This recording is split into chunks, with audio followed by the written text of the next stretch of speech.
je suis Maude et tu écoutes l'épisode 92 du podcast S'élever en même temps que son enfant. Aujourd'hui, je vais te décrypter les méchants les plus connus de dessins animés, de films et te montrer qu'il y a un lien avec les émotions. Salut et bienvenue sur le podcast S'élever en même temps que son enfant. Je suis Maude, coach certifié chez Mercredi, mais surtout maman de 3 enfants. Sur ce podcast, je t'aide à conjuguer la bienveillance avec la réalité de ton quotidien de maman. Utiliser ton choix d'une parentalité bienveillante comme un accélérateur de ton propre développement personnel. T'aider à changer de regard sur les situations que tu vis avec ton enfant pour t'en servir, pour grandir et apprendre sur toi. Hey, salut! Je suis très heureuse de te retrouver aujourd'hui pour ce nouvel épisode où on va discuter un petit peu des émotions, pour ne pas changer, j'ai envie de te dire. Tu sais, c'est cette petite phrase quelquefois où on se demande quand on voit un film, un dessin animé, ou même quelqu'un dans la vie réelle, mais on se pose cette question, mais pourquoi est-il si méchant? Alors cette petite phrase, c'est la référence d'une vieille pub d'Orangina Sanguine. Mais bref, je pense que tu as déjà remarqué que dans tous les films, dans tous les scénarios, que ce soit d'une série, d'un film, d'un livre, peu importe, eh bien, en face d'un héros, il y a bien souvent un ou plusieurs méchants. Jusque-là, j'ai envie de te dire, rien de neuf sous le soleil, tu vas me dire. Mais ce que j'aimerais te proposer aujourd'hui, c'est de regarder d'un peu plus près ces fameux méchants, entre guillemets. Parce qu'il est bien trop facile, je trouve, d'étiqueter quelqu'un de méchant en confondant, en fait, son comportement avec son identité. En fait, ce que je crois, c'est que personne, absolument personne, n'est foncièrement méchant dans la réalité. D'une part, tu sais très bien ce que je pense des étiquettes et de tout ce qui suit de manière générale le verbe être. C'est ce que je t'ai déjà partagé dans l'épisode 34 du podcast. Mais j'ai envie de te dire déjà, ça me pose problème de dire être méchant. Donc souvent, j'ai déjà tendance à corriger en parlant de comportement méchant. D'autre part, les actions et les comportements qui nous conduisent à juger quelqu'un de méchant, eh bien, sont souvent, en réalité, des conséquences au fait que la personne, elle ne sait pas vivre correctement ses émotions et les exprime d'une manière totalement non acceptable. Alors oui, il y a de très rares cas, comme par exemple la psychopathie. Et j'ai envie de te dire, justement, ça va justement démontrer que c'est bien lié aux émotions. Parce que ce que l'on appelle méchant, dans le cas de la psychopathie, en fait la psychopathie c'est une maladie. C'est un trouble de la personnalité qui est caractérisé par justement un comportement antisocial, un manque de remords et d'empathie. J'ai envie de te dire, c'est QFD. Finalement, ce qu'on considère comme méchant, c'est finalement lié à une histoire d'émotion. Et tu le sais maintenant, pour moi c'est vraiment un sujet très important, central, j'ai envie de dire. Je considère qu'à partir du moment où l'on est capable de reconnaître, de vivre, traverser et exprimer une émotion, eh bien c'est toute notre vie, nos relations qui vont être impactées positivement. C'est d'ailleurs la raison pour laquelle j'ai créé une formation qui est dédiée sur les émotions. La formation, elle s'appelle « S'élever en même temps que ses émotions » et tu la retrouves sur le site merrecredi.com/émotions sans accent et au pluriel. C'est également le premier module de ma formation phare qui s'appelle « S'élever en même temps que son enfant ». En fait, je considère que tout, absolument tout part des émotions. Le reste, ce ne sont finalement que des mises en pratique spécifiques liées au respect des règles, à la vie de famille, etc. Mais tout, absolument tout ça, ça va reposer sur les émotions. Et j'ai envie de te dire, si c'est particulièrement vrai pour la relation avec ton enfant, au sein de ta famille, eh bien c'est également vrai dans tous les autres domaines de ta vie, pour tous les types de relations que tu peux avoir. Que ce soit avec tes amis, tes collègues, ou même, tu sais, le type là, qui t'a fait une queue de poisson en voiture. Effectivement, tout est une question d'émotion. Et quand tu commences à comprendre ça, à le voir dans ta vie, eh bien tu commences à faire un tas de parallèles. Personnellement, une des conséquences de ma prise de conscience, de voir les émotions comme étant le socle commun de toute situation, eh bien je vois absolument tout maintenant sous cet angle-là. Même les moments les plus anodins de ma vie, comme lorsque je me divertis en regardant un film, une série, un dessin animé, ou que je lis un livre.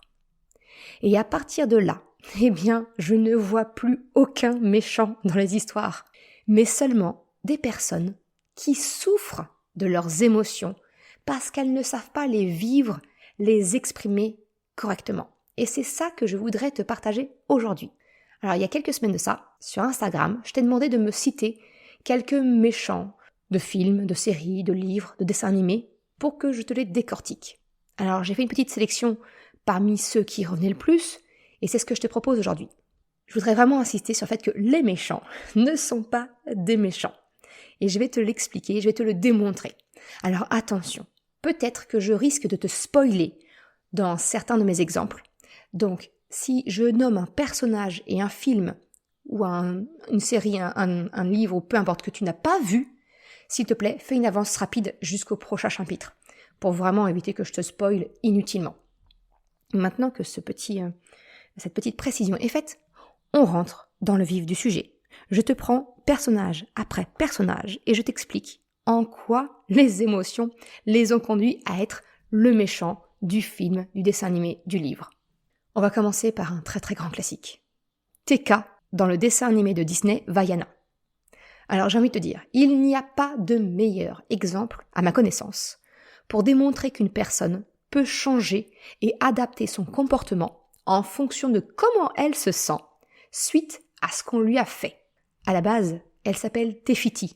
Elle semble douce, paisible, même maternante quand tout se passe bien. Mais quand elle a été volée par Maui, eh bien elle se met en colère. Et c'est cette colère qu'elle ne sait pas exprimer correctement qui l'a conduit dans une rage folle au point de revêtir les traits de TK. Donc tu vois, c'est l'expression d'une manière non contrôlée de son émotion qui la propulse au rang de méchant du dessin animé. Un autre exemple, un très grand classique, Dark Vador de la saga Star Wars. Alors je pense pas te faire là un très gros spoil en t'apprenant qu'avant de devenir Dark Vador, le méchant de la saga Star Wars, eh bien il s'appelait Anakin Skywalker. Dans le film, dans l'univers Star Wars, l'ordre Jedi interdit toute forme d'attachement et d'amour. Ce qui a forcé en fait Anakin, eh bien, à se couper de sa mère, à lui interdire ses sentiments pour Padmé. En gros, l'erreur, à mon sens, vient de l'ordre Jedi lui-même, qui exige de ses disciples de se couper des émotions. Et on voit bien ce que ça donne à la clé, hein. De la frustration, de la colère, de la peur de perdre celle qu'il aime. Bref, on a là un combo gagnant pour basculer du côté obscur. Vu que, comme Anakin a été coupé de ses émotions, parce qu'on lui a appris justement à se couper de ses émotions, eh bien il n'a jamais appris à vivre ses émotions de manière acceptable. Et tu vois le résultat. Un autre exemple, le Joker dans Batman. Les derniers films sur cet univers ont eu le mérite de montrer les origines du méchant de Batman. En fait, le Joker, c'était un homme mal aimé, humilié, rabaissé, qui finit par en avoir assez et qui termine par se rebeller et se venger de la société. Alors, j'ai pas pour habitude de parler politique ni d'actualité. Au moment où j'écris cet épisode et je l'enregistre, c'est au moment des émeutes suite à l'assassinat de Naël. Et sincèrement, ça me semble beaucoup trop ressemblant à l'actualité. Alors non, ça n'excuse absolument pas du tout les dérives, des pillages, des vandalismes et autres violences qu'on voit aujourd'hui, qu'on vit aujourd'hui. Mais avec ce regard différent, eh bien cela peut permettre d'expliquer et de comprendre comment on en est arrivé à cette situation aujourd'hui. Personnellement, j'ai pas du tout envie que la France ressemble à Gotham City. Mais je suis aussi convaincue que si nos émotions ne sont pas mieux entendues, si elles sont ainsi minimisées et bafouées par ceux qui nous représentent, par la société, par toutes ces institutions, il y a tout un tas de films qui peuvent nous donner un aperçu du résultat vers où on va. Bref, je vais fermer cette parenthèse un peu trop politique, mais voilà, je pouvais pas parler des méchants, je pouvais pas parler du Joker sans se notifier ce parallèle que moi en tout cas je vois aujourd'hui. Un autre exemple, Gollum dans Le Seigneur des Anneaux. Alors, à l'origine, Gollum s'appelle Sméagol. Il devient Gollum car il est obsédé par l'anneau unique et son pouvoir.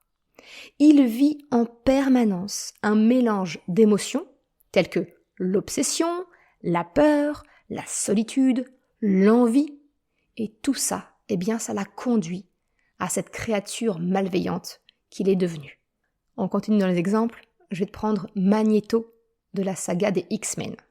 À travers les films de la saga X-Men, tu as compris un peu le passé traumatique d'Eric. Et c'est donc un mélange de colère, de peur, de méfiance envers les humains, et enfin le désir de vengeance, qui ont poussé Eric à devenir Magneto et agir comme on sait qu'il agit. Voldemort dans Harry Potter.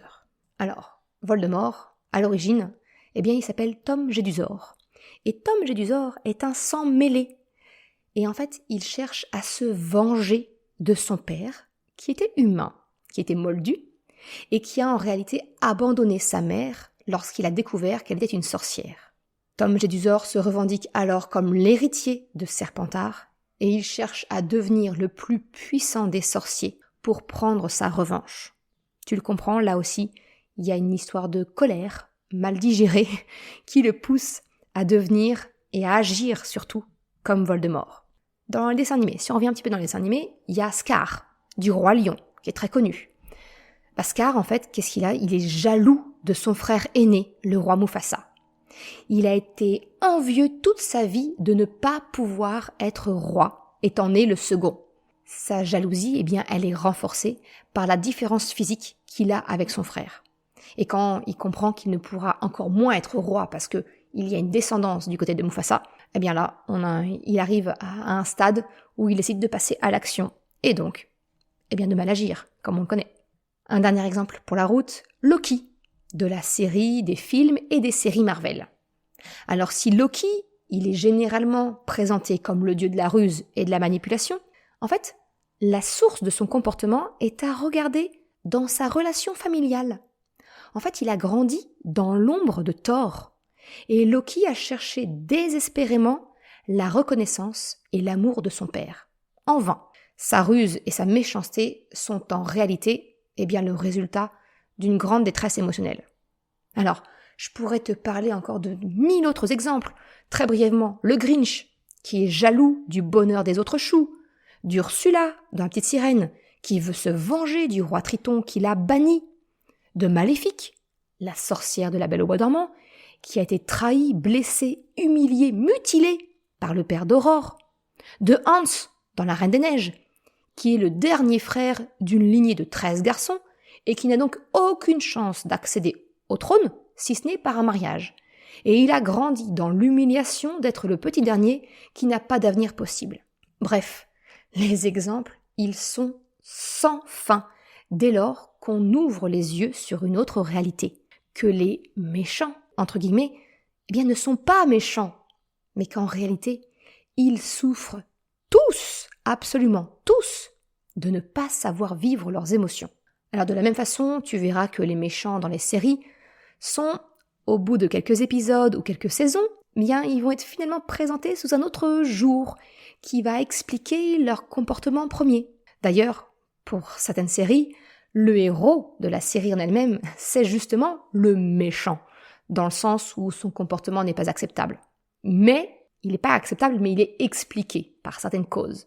Je pense à Dexter, dans la série du même nom, ou plus récemment, de Joe Goldberg, dans la série You. Bref, tu l'auras compris, que ce soit dans la fiction ou dans la vie réelle, je ne pense pas qu'il y ait de méchants à proprement parler. Le parallèle à mettre en œuvre dans la relation avec ton enfant, tu dois te poser la question, j'ai envie de te rappeler de ne pas t'arrêter au comportement de ton enfant, mais plutôt de chercher l'émotion ou les émotions qui l'y ont conduit. Tu comprends donc pourquoi il m'est si cher de t'aider à savoir mieux vivre tes émotions. Et c'est ce que je te guide à faire dans la formation S'élever en même temps que ses émotions. C'est comprendre tes émotions, savoir les communiquer et les vivre de manière acceptable pour chacun. Voilà ce que je voulais te partager dans l'épisode d'aujourd'hui. J'espère que ça te permet de voir les choses sous un angle différent, de te proposer un autre regard. Et je serai très heureuse, très curieuse d'en discuter avec toi, si tu le souhaites. Merci d'avoir écouté cet épisode jusqu'à la fin. Tu retrouveras les liens mentionnés en description de l'épisode ou bien dans sa retranscription sur le site merrecredi.com. Si tu as aimé cet épisode, s'il t'a été utile, je t'invite à le partager, à en parler autour de toi. Ou, si le cœur t'en dit, de me laisser un commentaire et une note de 5 étoiles sur Apple Podcast ou Spotify. Cela me permet de faire connaître le podcast et m'encourage à progresser. Un grand merci à celles et ceux qui prennent le temps de le faire ou de m'envoyer un message privé si leur plateforme d'écoute ne le permet pas. Je te souhaite une excellente journée, après-midi, soirée, quel que soit le moment où tu écoutes et je te dis à la semaine prochaine pour un nouvel épisode. Ciao!